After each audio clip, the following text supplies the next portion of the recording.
Assalamualaikum warahmatullahi wabarakatuh. Alhamdulillahilladzi amarna bil udhiyah wa nahana 'anil bakhillah. Wassalatu wassalamu ala sayyidina Muhammadin khairil bariyah wa ala alihi wa sahbihi wa mawalah. Amma ba'du fa ya ibadallah, ittaqullaha haqqa tuqatih wa la tamutunna illa wa antum muslimun. Faqala Allah ta'ala fil Qur'anil Karim, a'udzu billahi minasy syaithanir rajim. Bismillahirrahmanirrahim. Inna a'tainakal kautsar fasalli li rabbika wanhar inna shani'aka huwal abtar. Wa qala ta'ala fi ayatin ukhra wa at'imul ba'isal faqira al-ayah. Wa qala ta'ala fi ayatin ukhra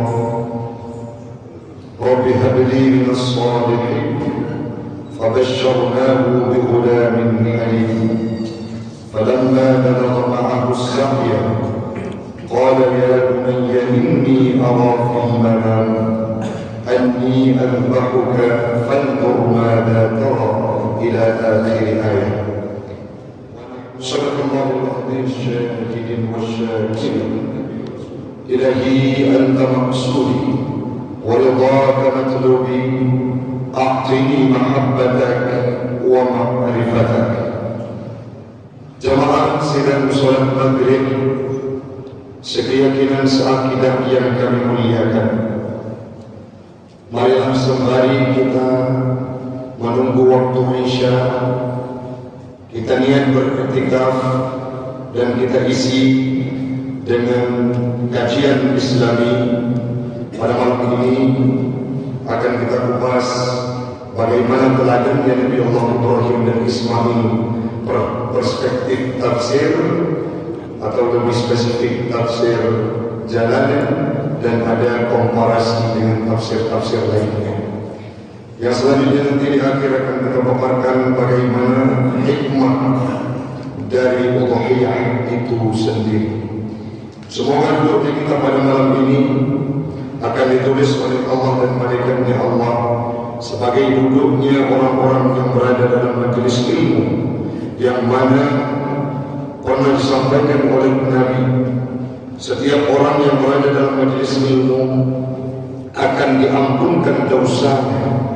Walaupun beliau tidak paham apa yang disampaikan, duduknya saja akan diucapkan istighfar oleh para malaikat yang kemudian diampunkan dosa kita. Semoga termasuk kita hamba Allah, salah satu di antara mereka yang diampunkan dosa oleh Allah pada malam yang berbahagia ini. Yang selanjutnya, duduknya kita pada malam ini akan menjadi duduk menggugurkan fardu ainin terhadap menuntut ilmu, karena meninggalkan menuntut ilmu merupakan at-tarku ta'allum kabirah. Meninggalkan menuntut ilmu itu merupakan dosa besar. Inilah wujud dan maksud kita berada di tempat yang mulia ini, untuk menggugurkan kewajiban sekaligus mendapat ilmu pengetahuan. Perkenankan dan izinkan kami untuk duduk dalam kondisi seperti ini, bukan karena ingin membanggakan diri, tapi dari subuh kami beraktivitas hingga malam ini. Mungkin dengan kondisi yang seperti inilah kami nyaman, bukan karena kebanggaan. Pada malam ini, sebelum kita sampaikan surah As-Saffat ayat 100 hingga ayat 102 yang menceritakan bagaimana kronologis perjalanan Nabi Allah Ibrahim dengan Nabi Allah Ismail bersama diperintahkan. Udhiyah itu sebuah ibadah yang dianjurkan oleh Allah Subhanahu wa taala kepada Nabi Muhammad. Tradisi dan budaya ibadah ini bukan hanya pada syariat Nabi Allah Nabi Muhammad, melainkan sudah ada dalam sejarah kehidupan Nabi Allah Ibrahim dulunya. seorang ulama Nusantara. Beliau menyampaikan dari organisasi NU ulama terkemuka, menyampaikan bahwa ada satu waktu Nabiullah Ibrahim itu berkorban sejumlah 100 ekor unta, 300 lembu dan 1000 kibas yang setara dengan kambing. Ditaksirkan harganya sejumlah 13 miliar. Itu merupakan kurban Nabiullah Ibrahim yang dilakukan saat dulunya beliau punya harta, punya hewan ternak. Artinya apa? Ini sebuah track record yang tidak pernah dilakukan oleh manusia manapun. Bahkan Nabi Muhammad tidak mampu menyaingi ibadahnya Nabiullah Ibrahim yang pernah berkorban taksiran harganya kurang lebih 13 miliar. Kenapa Nabi Ibrahim mampu melakukan hal tersebut? Karena Nabi Ibrahim itulah disandarkan dengan titel Khalilullah. Nabi Ibrahim tidak terpikat hatinya dengan dunia. Nabi Ibrahim akan melakukan segala ibadah, segala perintah yang dianjurkan oleh Allah Subhanahu wa taala. Itu pun yang dijelaskan dalam Hasyiah Sawi karya Imam As-Suyuti. Kenapa Nabi Ibrahim ini disematkan dengan titel Khalilullah? Karena beliau mampu beribadah, melakukan aktivitas-aktivitas yang kadang-kala di luar nalar manusia. Demi adanya hampir bukan hanya orang yang dimensi kurban sejumlah 13 miliar orang yang ini tapi Nabi Ibrahim sudah mengerjakannya, sehingga beliau dipuji tidak hanya oleh manusia, dipuji oleh para malaikat luar biasa. Patut diberikan sebuah titel yang mulia oleh Allah kepada Nabi Ibrahim Khalilullah. Kenapa? Karena beliau tidak terpikat hatinya dengan dunia dan menjalankan ibadah, menjalankan perintah Allah tanpa ada beban dalam kehidupannya. Yang selanjutnya nanti akan terjawab sahnya, benarnya, cocoknya, wajarnya titel Khalilullah itu saat prosesi penyembelihan Nabiullah Ismail yang dilakukan oleh Nabiullah Ibrahim. Hamba Allah Rasul, sebelum kita sampai kepada perintah beruhiyah, perlu kita pahami bersama bahwa Nabiullah Ibrahim itu tidak memiliki anak. Ada yang meriwayat sampai 100 tahun. Saat beliau berkeluarga dengan istrinya yang pertama, Siti Sarah, saat itu belum dikaruniai anak. Singkat cerita, Nabiullah Ibrahim menikah dengan istri yang lain, Siti Hajar, diberikan seorang anak yang bernama Ismail. Sebelumnya ada dialog doa yang dipanjatkan oleh Nabiullah Ibrahim kepada Allah. Bagaimana bunyinya yang difirmankan oleh Allah dalam surah As-Saffat, diceritakan kepada Nabiullah Nabi Muhammad ayat 100. Nabi Ibrahim dulunya, wahai Muhammad, pernah berkata, Rabbi habli minas salihin. Wahai Tuhanku, wahai Rabbku, wahai pemilikku, habli, hibahkanlah, berikanlah li kepadaku waladan salih, waladan seorang anak minas salihin, dari kategori orang-orang yang salih. Ayatnya orang Muslim ini dianjurkan kepada kita yang ingin berharap hadirnya seorang anak dalam kehidupan kita. Pengantin baru yang sudah berharap hadirnya momongan, hadirnya zuriat dalam kehidupan, maka perbanyaklah doa ini. Kalau selesai sholat ataupun dalam kehidupan sehari, apa doanya? Rabbi habli minas shalihin. Ya Allah, berikan kepadaku anak yang soleh. Secara tidak langsung ini merupakan kalimat yang didoakan oleh Nabiullah Ibrahim meminta hadirnya Nabiullah Ismail. Maka kalau kita mendoakan dengan doa ini, ada pesan yang tersirat, jadikan zuriatku seperti Nabiullah Ismail. Yang selanjutnya poin penting di sana adalah lihat kamu kawin Pak. Tanya anak kujuk rezeki anak belum. Katiduh pun kawin anak. Jangan sampai kita putus asa, karena Nabi Ibrahim ini adalah satu riwayat sampai 100 tahun anak. Tapi saat diberikan seorang anak, melengkapi semua kehidupannya. Sosok Ismail itu merupakan anak yang sangat luar biasa.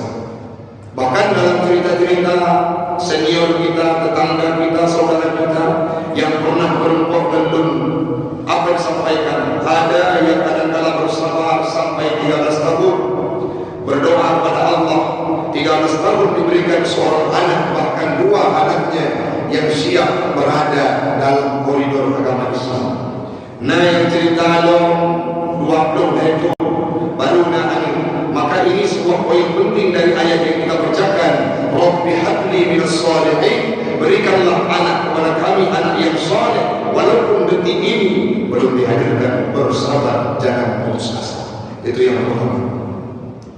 Lelaki Nabi Ibrahim wa Allah, lelaki sibro wal anak yang saleh.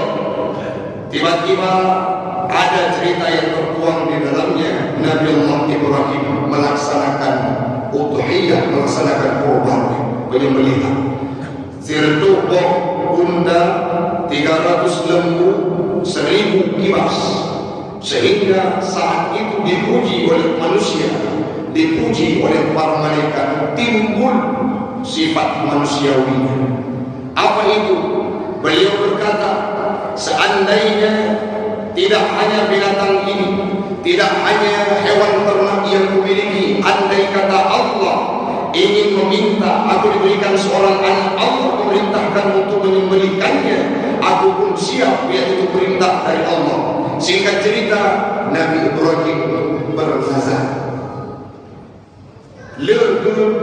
Ucapkan kalimat tersebut, bulan berganti bulan, tahun berganti tahun. Singkat cerita, fabasyarnahu bighulamin halim.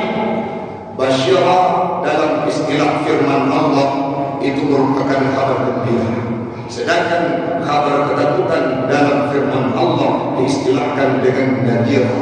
Nabi Muhammad itu untuk menyampaikan basyara wa nadira, maka diungkapkan fabasyarnahu bighulamin halim. Maka Allah berikan kabar gembira kepada Nabi Allah Ibrahim bighulamin halim, dengan seorang ghulam. Ghulam itu merupakan panggilan kepada Nabi Allah Ismail saat beliau sagir, waktu kecil. Itu juga ditafsirkan dalam tafsir Al-Khazin, dalam tafsir Al-Mubarak. Ghulam bukan maksudnya budak, bukan maksudnya hamba sahaya, melainkan ghulam panggilan saat kecil, sedangkan halim penisbahan nama panggilan kepada Nabi Ismail saat beliau kabir, sudah mulai dewasa. Fabasyarnahu bighulamin halim ay bi ilmin katsirin, artinya disampaikan sebuah berita yang menyenangkan. Allah hadirkan seorang anak dalam kehidupan Nabi Allah Ibrahim yang halim, yang bijaksana, yang sangat banyak kelembutan, yang sangat banyak teladan dalam kehidupan anak tersebut, yang diberi nama dengan Ismail. Laki Nabi Ismail, singkat cerita, yang riwayat Nabi Ibrahim pertama beliau berada di Palestina, yang selanjutnya beliau ziarah hijrah ke suatu tempat, yang terakhir diletakkan Nabi Ismail dengan ibundanya yaitu Siti Hajar di dekat dengan Ka'bah, sehingga nasabah riwayat lahirlah Imam Zamzam di sana karena Nabi Ibrahim kedidik Nabi Ismail dengan Siti Hajar dekat dengan Ka'bah.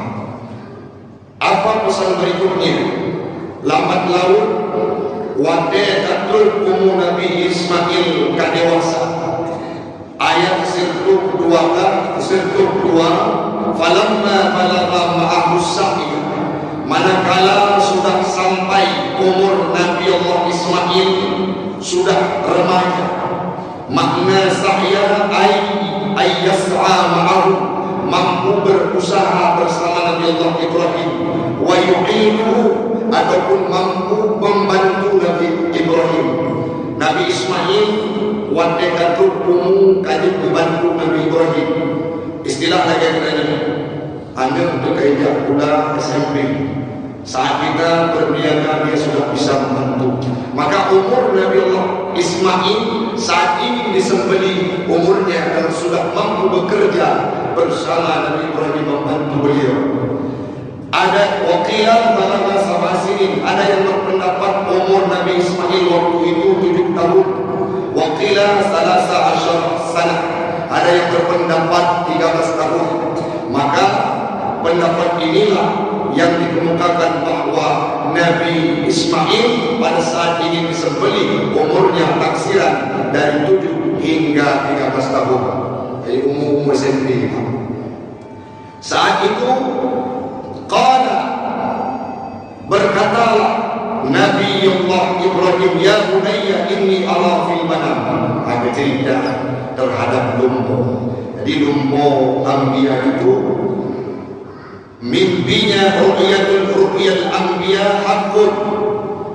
Lumpuh para nabi itu merupakan kepastian, bukan lagi lumpuh dan nyoba.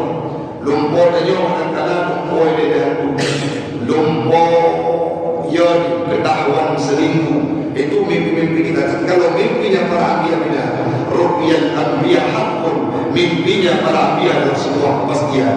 Namun lagi cerita betul menyebut dengan mimpinya Nabi Allah Ibrahim. Nabi Ibrahim annahu ra'a lailatat tarwiyah, gemelumpoh malam tarwiyah. Kenapa dinamakan malam tarwiyah? Tarawih pada malam tersebut, malam 8 Zulhijjah. Nabi Ibrahim ragu-ragu, adakah mimpi ini datang dari falamma asbaha faqara fi nafsi annahu min Allah aw min syaitan. Pada subuh di bulan malam 8 Zulhijjah yang disebut dengan malam Tarwiyah, beliau berfikir sendiri, apakah ini mimpi datang dari Allah atau dari syaitan ataupun dari syaitan. Sehingga beliau tidak mengambil kesimpulan. Pada malam berikutnya, ra'a misla dzalik fi lailatis tsaniyah. Beliau mimpi dengan mimpi yang sama pada malam kedua yang diberikan dengan nama Sumiyat, diberikan dengan nama Arafah, malam Arafah. Arafah dalam bahasa Arab maknanya adalah mengenal. Artinya pada malam kedua Nabi Ibrahim dan diketahui bahwa mimpi ini datangnya dari Allah. Sehingga lengkaplah malam ketiga mimpi dengan mimpi yang sama diberikan dengan nama Nahar, yaitu waktu penyembelihan. Maka merayakan Idul Adha-nya ada beberapa nama. Yang pertama Idul Adha, harinya untuk penyembelihan Adha. Kenapa dilakukan sembelih pada waktu duha? Ada yang menyebutkan hari Nahar. Apa makna Nahar? Penyembelihan dalam hewan ternak yang kita sembelih pada hari tersebut. Jadi ada yang menyebutkan hari raya haji, karena kenapa pada hari raya tersebut dilakukan proses ibadah haji. Maka pada waktu malam ketiga yakin Nabi Ibrahim, sehingga pada waktu harinya beliau melakukan prosesi mutahiyah yang jalan beliau dengar dalam kitab tafsir Al-Fazil disampaikan bahwa Nabi Ibrahim waktu itu Nabi Ismail anak budak jatah berangkat. Dari pertama beliau tidak sampaikan dulu kemana ya kita akan melakukan prosesi penyembelihan. Beliau tidak menyampaikan siapa yang menjadi korbannya. Hari ini setiba di satu tempat ingin dilaksanakan penyembelihan, di sanalah terjadinya dialog dan musyawarah. Diwakilkan dalam tafsir Al-Fazil dan ditanyakan oleh Nabi Ismail, di mana kurban engkau ayah? Nah, saat timbul pertanyaan tersebut diutarakan oleh Nabi Allah Ibrahim, ya bunayya, wahai anakku, inni ara fil manam, aku melihat dalam mimpi, anni adbahuka, aku menyembelih engkau. Artinya aku diperintah oleh Allah, bi amrillah, aku ingin menyembelih engkau karena perintah yang datang dari Allah. Kalimatnya singgung. Kalau kita kaji Ini punya pesan yang sangat luar biasa. Ada ayat dalam ayat yang lain, dialog Nabi Yusuf dengan Nabi Yakub, Nabi Yakub dengan Nabi Yusuf, dialog Luqman dengan anaknya, dan pesan yang sama dialog Nabi Ibrahim dengan Ismail. Apa kalimat yang menjadi pesan bagi kita? Ya bunayya, wad'ika duri arwah. Sering kita sebutkan Fulan bin Fulan. Bin itu artinya ibnu, ibnu itu artinya anak laki-laki. Jadi kalau kita nisbahkan kepada orang, anak Abdullah, ibnu Abdullah, ibni Abdullah. Taufik bin Nurdi, artinya Taufik anak laki-lakinya dan Nurdi. Tapi pada panggilan dialog ini memberi pesan, dia dipanggil wahai anakku ibni, bukan. Tetapi kalimat yang digunakan adalah ya bunayya. Apa maknanya Ustaz? Tasghir isfah. Makna tasghir, panggilan bagi anak kecil. Isfah, punya kerinduan, panggilan kemesraan, panggilan kemanjaan yang diutarakan oleh Nabi Allah Ibrahim kepada Ismail.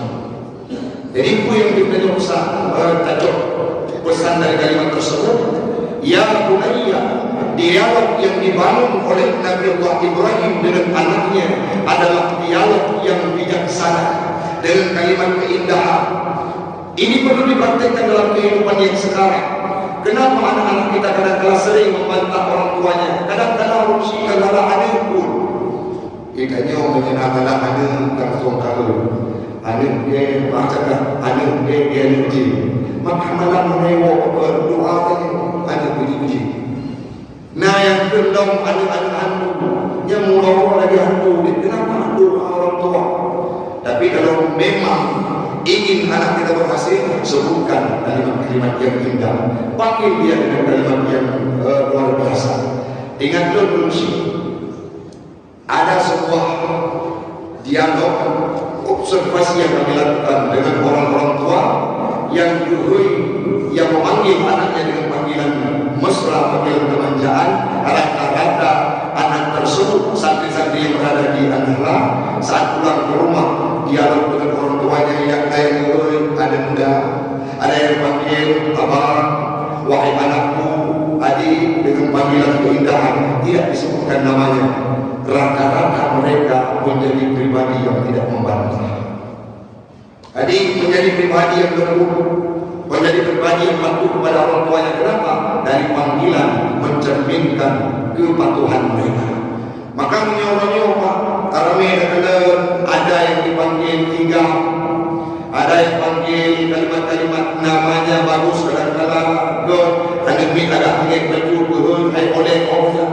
Artinya nama tersebut mencerminkan anak kita nanti akan menjadi pribadi yang membantah.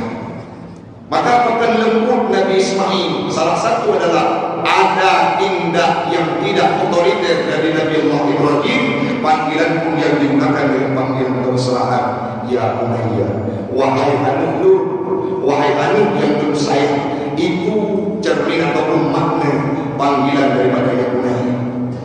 Setelahnya pesan kedua dari kalimat ini, dari kalimat yang diutarakan difirmankan oleh Allah, adanya musyawarah yang dilakukan oleh Nabi Allah Ibrahim kepada anaknya. Memang betul, ini merupakan perintah dari Allah, tetapi tidak potong kompas. Nabi Ibrahim itu tidak otoriter, tidak langsung anak muda gacok sikit, beliau ambil pisau karena semata-mata perintah dari Allah. Apalagi mimpinya sudah 3 malam, sudah pasti diambil pisau langsung disembelih Nabi Ismail. Tidak. Tapi gimana? Ada dialog, tidak otoriter. Jadi ini yang kurang dari kehidupan, khususnya kita-kita yang berada di kota besar.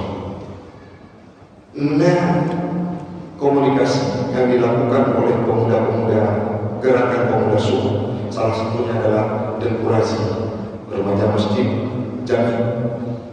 Apa yang beliau pernah temukan dengan komunikasi-komunikasi begal tahunan tersebut? Waktu mengadu kadang-kadang apa? Hanya titik pegang orang yang salah. Kenapa? Dengku, jika mau orang tua itu tidak semacam tidak ada pengaruh bagi kami. Dan tidak pernah terbangun komunikasi yang efektif dalam kehidupan kami. Anak pernah peduli kepada kamu. Kadang-kadang jajan kamu pernah nak tanya, pendidikan kamu pernah tanya, bagaimana pergaulanmu tidak ditanyakan.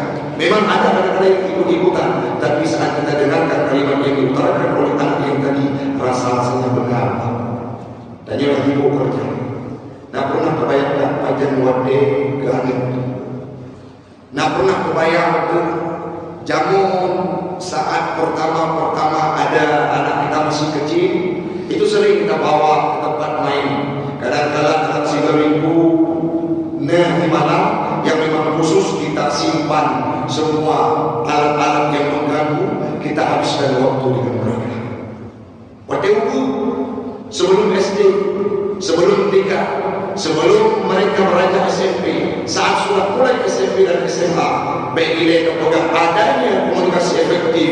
Daik kabau kedua kali, pulang kapakat tu pakai kopi balik. Mereka akan malu dengan kita karena kawan kita. Kita pun akan malu dengan mereka karena kita mengenal rahasia kita. Ini adalah dampaknya bagaimana terjadinya terbentuklah komunitas anak-anak yang tidak lagi patuh kepada orang tua, bahkan kepada orang lain, termasuk kepada syariat Islam.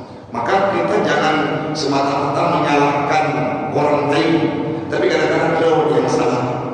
Anu lillahi kami lihat tabungan yang kaitan terhadap anak kita. Selebihnya apapun yang mereka kerjakan, kalau kejahatan nisbahkan kepada gurunya. Kayaknya benar kan? Wadai berbuah ada min, ini bagi Ustaz Fakrul. Berbah. Wadai berbuah ada min yang salah. Yang pertama diungkapkan anak dari mana? Ada kadang-kadang disebutkan SMP 2 Malay. Seorang kepala sekolah. Padahal saat ada kesalahan yang perlu ditanyakan adalah siapa orang tuanya. Tepuan hanya dia, karena pendidikan yang paling penting diawali dari keluarga. Mana contohnya? Nabi Allah Ibrahim mendidik anaknya sendiri. Dididik dengan penuh kelembutan.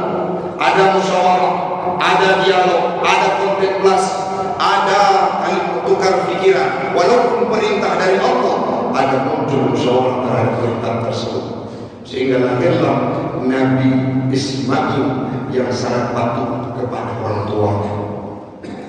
Ditanya oleh Nabi Allah Ibrahim, mana kiman pendapat mereka? Fandur mada tara, bagaimana pendapatmu terhadap perintah yang dibebankan kepadaku oleh Allah? Kalau itu perintah dari Allah, wahai ayah, if'al ma tu'maru, ya abadi, wahai ayahku, if'al ma tu'maru, kerjakan perintah tersebut. Sebelumnya truk syaitan, datang syaitan untuk merayu Nabi Allah Ismail.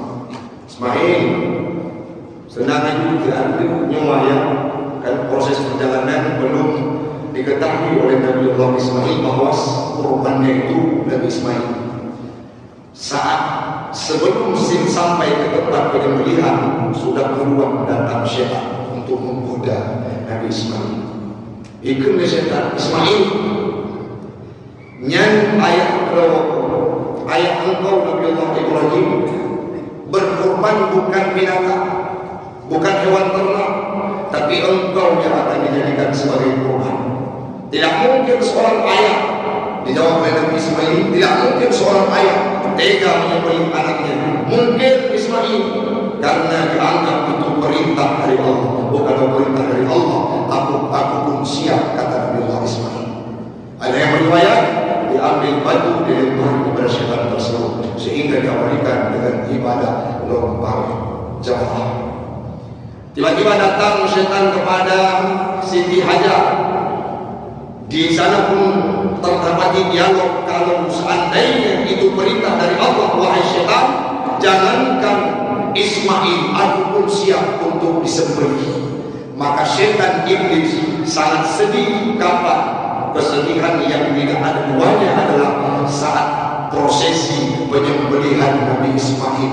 Hinanku syaitan paling buruk, momen yang paling sakral, momen yang paling sedih yang terjadi kepada syaitan dan iblis adalah saat praktek penyembelihan Nabi Ismail. Kenapa? Rasanya tidak ada makhluk yang paling mulia yang mampu menjalankan perintah Allah melainkan keluarga tersebut.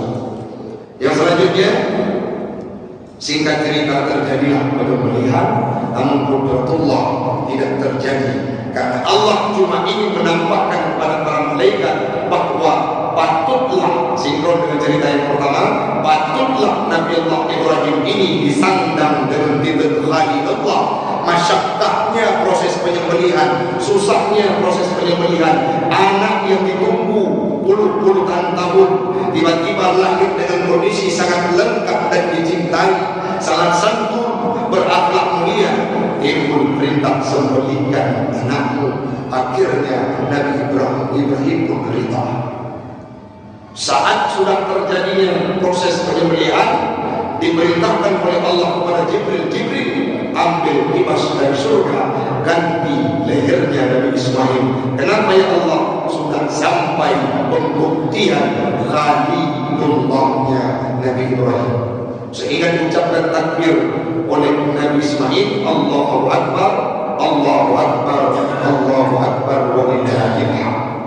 Itu sejarah bagaimana teladan yang mampu kita petik dari kronologis perjalanannya Nabi Allah Ibrahim dan Ismail. Di terakhir, sebagai penutup, hari ini kalau tidak salah tanggal 24, kurang lebih ada 3 minggu ke depan, kita masih tersisa waktu untuk mengantarkan seekor hewan kurban ke tempat panitia masjid, panitia udhiyah. Kenapa Ustaz? Apa pentingnya udhiyah? Nabi berkata dalam sebuah hadis, riwayat berbeda maksudnya yang sama. Ada saya baca dalam satu riwayat, man kana lahu sa'a falam yudhi fala taqribanna musallana. Orang-orang yang sudah punya harta kuasa, punya kemampuan, segala fasilitas hidupnya mampu diwujudkan dengan ekonominya, dengan hartanya, falam yudhi, belum berudhiyah. Apa yang disampaikan oleh Nabi? Fala taqribanna musallana, jangan hadir mereka ke tempat sholat kami. Kalimat yang digunakan oleh Nabi adalah taqribanna, fala taqribanna, digunakan nun taukid sahiha. Apa maknanya? Benar-benar Nabi mengejar orang-orang yang punya harta tidak mau berkorban. Dalam riwayat Baihaqi, fala yahtur masjidi, jangan hadir ke masjid kami, tempat kami sholat. Coba kalau kita buat perbandingan hari ini, Abu sebagai imam besar Masjid Jami ini berkata, Nyo Ustaz Faruk sampaikan kepada Dr. Taufik contoh, satu waktu jangan hadir sholat berjamaah bersama kita di Masjid Jami. Atau ada jamaah yang sering sholat, tiba-tiba Abu berkata, jangan sholat si fulan bin si fulan di Masjid Jami. Kenapa? Dia adalah pribadi yang bikin.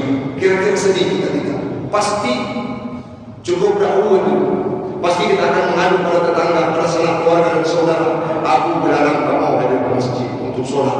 Padahal kami sangat senang berjamaah di Masjid Jami. Kenapa? Tempatnya teduh, tenang, imamnya bagus, kajiannya luar biasa, tapi dilarang. Sedih. Itu akan terwujud dalam kehidupan kita. Tapi coba bayangkan, sekali bermanusia, Abu saja berkata kita dibuat sedih dengan ungkapan tersebut. Bagaimana lagi kalimat tersebut keluar dari mulut Nabi? Nah, hartahan detensi kurban, seandainya kita hidup pada waktu itu, apa yang disampaikan oleh Nabi? Baik hadir ke masjid kamu untuk sembahyang bersama kami. Ini perlu diingat baik-baik. Tahun ini kebetulan hari raya Idul-Adha berbarengan dengan libur ke-13. Ini sangat banyak keluarga-keluarga yang sudah memplanning untuk rihlah, bermain, berlibur dengan anaknya. Tapi ingat, jangan lupa sisihkan harta untuk menyembelih satu hewan kurban. Ada seorang anak di pesantren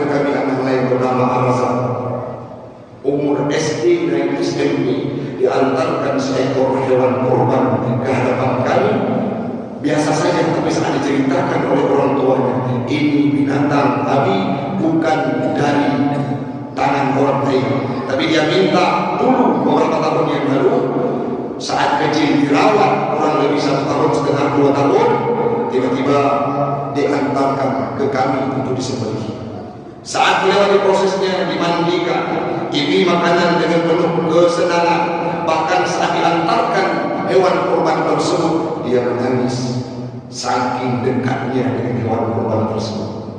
Nah, cerita lompat seorang pemuda minta kuat-kuat ke bawah. Tapi kalau pernah mendengarkan kajian, tiba-tiba beliau tabung setiap waktu, setiap harinya 5.000 perak. Belum sampai 1 tahun terkumpul hartanya, uangnya sejumlah 3 juta rupiah. Kemana dibawa uang tersebut, uang-uang receh tersebut? Ke tempat gelanggang kambing. Gejok pengen dulu gejok kambing diminta kepada dia masjid.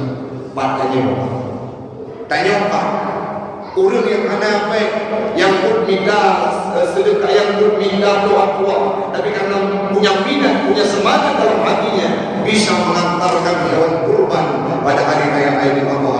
Jangan sampai nama kita teralpakan untuk tahun ini. Nabi Muhammad tidak pernah libur untuk berkurban hingga beliau wafat, dan semenjak bisa diangkat. Yang terakhir, kurban ini akan mampu meringankan beban anak yatim. Menurut pengen baju, ada opini sekarang, termasuk orang tua. Ustaz Taufik, jangan lagi ceritakan terhadap anak yatim yang sedih. Tidak ada lagi anak yatim yang sedih. Dilarang. Padahal dalam kehidupan kami di pesantren, dimanapun pesantren, termasuk pesantren kami Al-Arwah, ada anak-anak yang menjelang lebaran itu tidak tahu pulang kemana. Kemarin ada seorang anak Khairi Umayyah pulang dari daerah Cetruk, mau naik ke kelas 5. Apa disampaikan? Abi, lemah jatuh diri. Kejut. Kalau ini anak-anak saya titipkan ke Cetruk. Kenapa? Ayat saya tangannya patah. Tidak bisa lagi mencari nafkah seperti biasa. Beliau orang yang kerja di buruh bangunan. Jadi kenapa? Tidak ada lagi anggaran untuk saya menetap di pesantren. Apalagi kelas 5 itu beli kitab Al-Mahalli dan yang sederajatnya membutuhkan anggaran 1.200.000. Dengan air mata dia cerita anak dia itu tidak lagi punya orang tua perempuannya. Saya sampaikan tenang, insya Allah akan ada orang-orang yang dermawan memberikan harta tersebut. Jadi Pak, coba bayangkan, anak dia punya wajib karena anak baik belum ditapkan, ini belum habis, kain belum baru. Tetapi karena tidak bisa melanjutkan pendidikannya, tidak ada untuk bisa dilakukan kita. Jadi orang-orang yang sinis berkata kepada kami, Ustaz Taufik dengan cerita lagi terhadap anak yatim yang sedih, santunan anak yatim cukup banyak, beasiswa yang mereka terima sangat banyak. Itu circle-nya terlalu sempit, sangat banyak hari ini fakir miskin, anak yatim, piatu yang terlunta-lunta, khususnya di tempat kita di Kota Selama ini. Apa kurangnya cerita-cerita di daya Arul di Fabiyah ini? Maka mari kita berkorban. Saat sudah kita laksanakan kurban, amanahkan kepada panitia, kurban ini peruntukkan kepada fakir miskin, anak yatim dan anak piatu. Mudah-mudahan bermanfaat pertemuan kita pada malam yang berbahagia ini. Tidak mungkin kita kupas semua karena waktu yang membatasi kita. Insya Allah di lain kesempatan kita akan berjumpa kembali. Hadanallahu wa iyyakum